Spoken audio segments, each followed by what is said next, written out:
আসসালামু আলাইকুম, কেমন আছেন? আজকে কানাডার আলবার্টাতে, বিশেষ করে সাউথ আলবার্টাতে টেম্পারেচার অনেক বেশি গরম। ওরা হিট ওয়ার্নিং জারি করছে। তো শীতের দেশে 33, 34, 35 ডিগ্রি টেম্পারেচার কিন্তু আসলে অনেক টেম্পারেচার।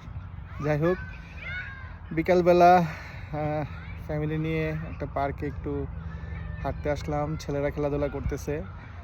আজকে কানাডার ট্যুরিস্ট ভিসা সংক্রান্ত একটা বিষয় নিয়ে আপডেট নিয়ে আপনাদের সাথে কিছু শেয়ার করি। গত কিছুদিন আগে আপনার এখানকার মন্ট্রিয়াল এয়ারপোর্টে ইন্ডিয়া থেকে আগত একটা ফ্লাইট থেকে প্রায় 40 জনকে ওরা রিপোর্ট করছে এবং বলছে দুইটা অপশন দিছে, আইদার তোমরা ব্যাক করে যাবা অথবা তোমরা অ্যাসাইলাম ক্লেম করবা। তো এই যে একটা টেন্ডেন্সি কানাডা ইমিগ্রেশন পুলিশের, এটা কিন্তু আমাদের জন্য অশনি সংকেত। যদিও বেশি হচ্ছে ইন্ডিয়ান এবং নাইজেরিয়ানদের সঙ্গে, কিন্তু প্রবলেমটা হলো আমরা বাংলাদেশিরা এমনি সংখ্যায় কম, তারপরে আমাদেরকে ওরা ইন্ডিয়ান সাবকন্টিনেন্ট হিসাবে আমাদের চেহারা লেবাস দেখে ওরা ইন্ডিয়ানই মনে করে। তো সেই জন্য একটু সাবধানতার বিষয় এসে যায়। তো যারা অলরেডি আপনারা ট্যুরিস্ট ভিসা পাইছেন, বিশেষ করে আমাদের এজেন্সি থেকে যারা ট্যুরিস্ট ভিসা এই পর্যন্ত পাইছেন, আমি বলবো যারা এখনও কানাডা আসেন নাই, ঢোকেন নাই, অবশ্যই কানাডাতে চলে আসেন, ঘুরে যান। কারণ রিসেন্টলি আমরা পাইতেছি যে প্রচুর ট্যুরিস্ট ভিসা ওরা ক্যান্সেল করতেছে, ব্যাক চেক করতেছে। তো ব্যাক চেক করতে গেলে ভাই, আপনার ব্যাংকে যে জমা দেখায় আপনি ভিসা নিয়েছিলেন সারা বছর, তো আপনি 10 বছরে কি আর সেই ব্যাংক ব্যালেন্স রাখতে পারবেন? এটা তো সম্ভব না। বা আপনি অনেক স্ট্যাটাস দিচ্ছেন, আপনি হোটেল বুকিং দেখাইছেন, অথবা আপনি কোনো একজন আত্মীয়র আপনি তার রেফারেন্স দিয়ে ভিসা নিছেন, এখন 10 বছর পর্যন্ত তো সেই স্ট্যাটাস আপনার থাকবে না, চেঞ্জ হইতেই পারে। তো সেই জন্য আপনি যদি একবার এই ভিসাটা রিপ্লেস করে ফেলেন, যেহেতু মাল্টিপল এন্ট্রি আপনার ট্যুরিস্ট ভিসা, আমার মনে হয় যে এই ঝামেলাগুলো আর থাকবে না। তো এখন আসলে কানাডিয়ান গভর্নমেন্ট বিশেষ করে ইন্ডিয়ানদেরকে নিয়ে ওরা অনেক স্ট্রিক্ট। ইভেন স্টুডেন্টদেরকে ওরা ডিপোর্ট করতেছে, ওরা সব দিক দিয়ে আসলে কড়াকড়ি করতেছে। এবং সামনে কানাডার নির্বাচনের বছর, সুতরাং চেঞ্জগুলো আরও র্যাপিডলি আসবে এবং ওরা স্ট্রিকই থাকবে এই আগামী নির্বাচনের আগ পর্যন্ত, আমার পার্সোনাল এটাই ধারণা। তো সুতরাং যারা ট্যুরিস্ট ভিসা অলরেডি পাইছেন, আপনারা কানাডাতে এসে ঘুরে যান 10-15 দিনের জন্য হলেও।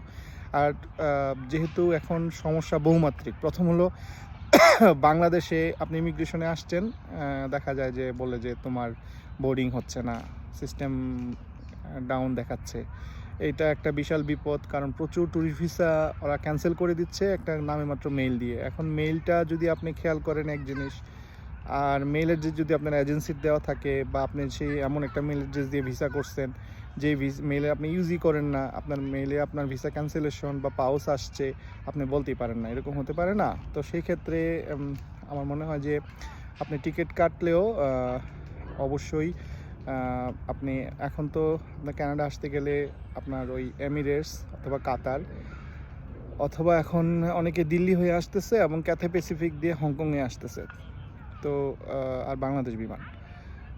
তো টিকিট কাটার পরে অবশ্যই আপনারা 72 ঘন্টা আগে অ্যারাইভ ক্যামে আপনি ডিজিটালি আপনি কানাডান ইমিগ্রেশনে আপনার ইম্পোর্টটা দিয়ে দিবেন, ডিক্লারেশনটা দিয়ে দিবেন। এইটা অনেকেই করে না।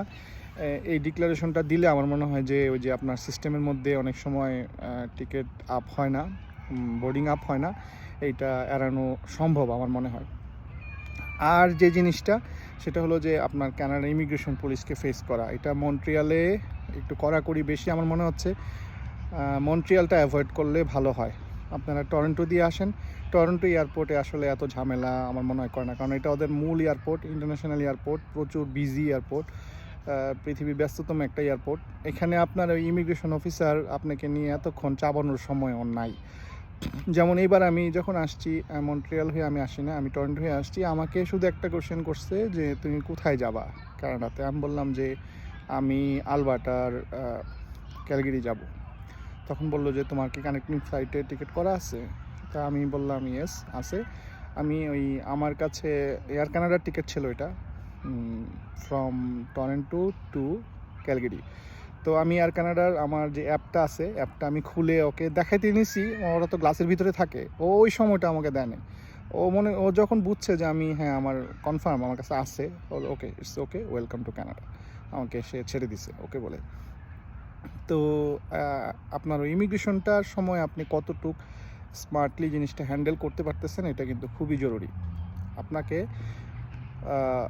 মূল বিষয়টা হলো যে আপনার কনফিডেন্ট থাকতে হবে।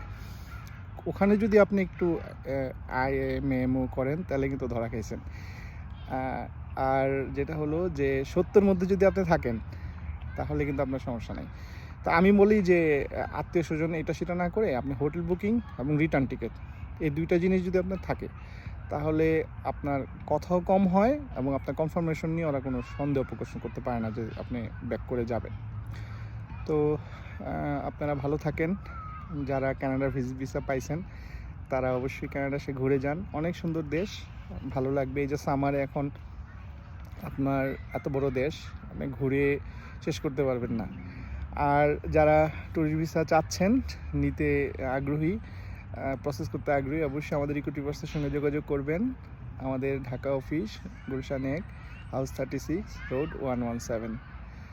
শুধু কানাডা ভিসা না, অস্ট্রেলিয়া, নিউজিল্যান্ড, ইউকে তো আমাদের প্রচুর ভিসা হচ্ছে।